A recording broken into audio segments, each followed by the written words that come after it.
Greetings, greetings, greetings. Let me wait till get a few more people in here. I hope the volume is working. I haven't been able to find that on this phone in terms of phone heavily now. It's beyond what it was before. This is Erica Clark Wise, the Renaissance, and I'm being heavily surveilled illegally by shadow government who works with local government in every jurisdiction that I go to. Right now I can see that my voice is not lining up with the video. Earlier today, I was able to notice that my phone was again hacked because when I turned it on, it went to a default reboot. And when I looked at my SIM card, it no longer had my telephone number on it. So these are the methods of takedown to keep me silenced, as well as to make me obsolete from her story or his story in terms of history.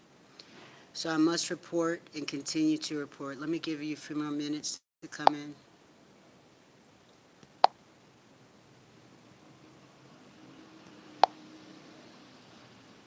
Welcome. There have been several things that have transpired in Mexico City pertaining to my mail being returned illegally, which kept me from being able to care for myself properly in Cancun because my access to my money was not available because my debit card was sent back through UPS. I hope that this does not happen again because I'm attempting once again to receive a new debit card so I can be self-sufficient. There's an ongoing targeted scheme to make me appear less than competent because of a outcome that is thwarted in an attempt to cover criminal responsibility by those who have participated in slush funds and racketeering. I am not a participant. I am a victim. I am not a criminal. I am not training for any organization, nor am I a member of any cult.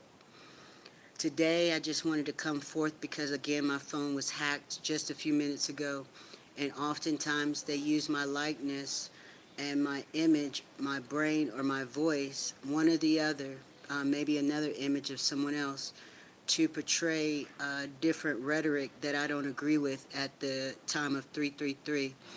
They don't realize that I was born on the day of 333, and that whole concept was stolen by another cult member.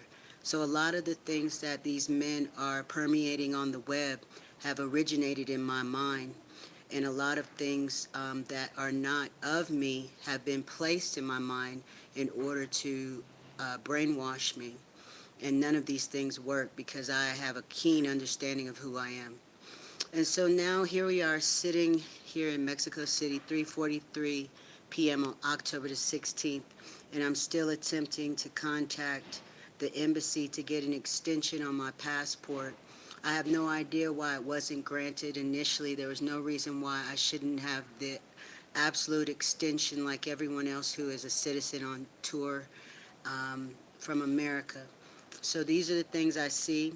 We see that there is a interference with neuro-weaponry continuing to happen, and I also am not involved in that. There's been an ongoing narrative that is false, that I'm a participant in some type of horror movie, because what I've experienced for the last 2 years has been nothing but horror. And I hope that you can hear me. My phone now is different from my previous phone, whereas I could easily access the volume. This phone doesn't have that mechanism, and I looked throughout the phone, and it doesn't have that button readily available that I see. So I'll check back and see if this was recorded properly. I see my mouth is moving at a different pace than what my words are, so that troubles me. And I know the man who is currently at the hostel, or the group conglomerate that is currently at the hostel, that continues to target me with the neuroweaponry. We are not friends. We are not associates. I am not involved in any human trafficking or prostitution. I do not masturbate for money. None of these things are true about me, and I want to make it plain because these are the false narratives that they are providing the government with. So, and impersonating federal officers at the same time. So all of this is room for International Criminal Court to intervene and do some type of deep um, investigation into what is happening that's causing people to use human body forms in prostitution rings and human trafficking through prompting of the neurological systems, through nodes that were placed in bodies like GPS systems to hurt people and separate them from their loved ones. And we must stop this. This is Erica Clark Wise, The Renaissance. I'll be back. I just want to make sure the volume is working before I carry on. And thank you so much.